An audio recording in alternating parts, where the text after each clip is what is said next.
যে নারী সবসময় শুধু কোরআন দিয়ে কথা বলে। আব্দুল্লাহ ইবনে মুবারক অনেক বড় মুহাদ্দিস, হজ করে ফিরতেছেন, হঠাৎ দেখেন এক বৃদ্ধা মহিলা, বয়স্ক মহিলা চাদর গায়ে দিয়ে শুয়ে আছে। তো এটা অনেক বড় একটা কনভারসেশন, আমি কনভারসেশনটা আপনাদেরকে শোনাই। উনি কাছে গেলে যে সালাম দিলেন, আসসালামু আলাইকুম রাহমাতুল্লাহ। সালামের উত্তরে বৃদ্ধা মহিলা স্বাভাবিকভাবে উত্তর না দিয়ে একটা কোরআনের আয়াত তেলাওয়াত করলেন। তেলাওয়াত করলেন সালামুন কাওলাম মির রাব্বির রহিম, মানে দয়াময় প্রতিপালক আল্লাহর পক্ষ থেকে তোমার প্রতিও সালাম। এটা একটা কোরআনের আয়াত, কিন্তু এটা দিয়ে উত্তর হয়ে যায় সালামের। কি বলেন? আচ্ছা গেল। এবার আব্দুল্লাহ ইবনে মুবারক জিজ্ঞেস করলেন, মাযা তাসনাঈনা ফি হাযাল মাকান, এখানে কি করেন আপনি, কি করতেছেন একা একা? এই প্রশ্নের উত্তরও ভদ্রমহিলা একটা কোরআনের আয়াত তেলাওয়াত করে দিলেন। উনি তেলাওয়াত করলেন, ওয়ামাই ইউদ্লিল ফালা হাদিয়া লাহ, মানে আল্লাহ যার পথ ভুলায় দেয় তার পথ দেখানোর কেউ নেই।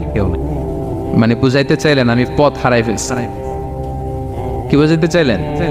পথ হারাই ফেলছে, মানে উনি এমনভাবে কোরআনের আয়াত চুজ করে যাতে উত্তর হয়ে যায়। তো এবার উনি জিজ্ঞেস করলেন, আইনা তুরিদিন, তো পথ হারাই ফেলছেন তো বুঝলাম, আয়াত থেকে এটা বোঝা যায়, তো আপনি কোথায় যাচ্ছেন, ডেস্টিনেশন কোথায়? উনি আবার একটা আয়াত তেলাওয়াত করলেন, সুবহানাল্লাযী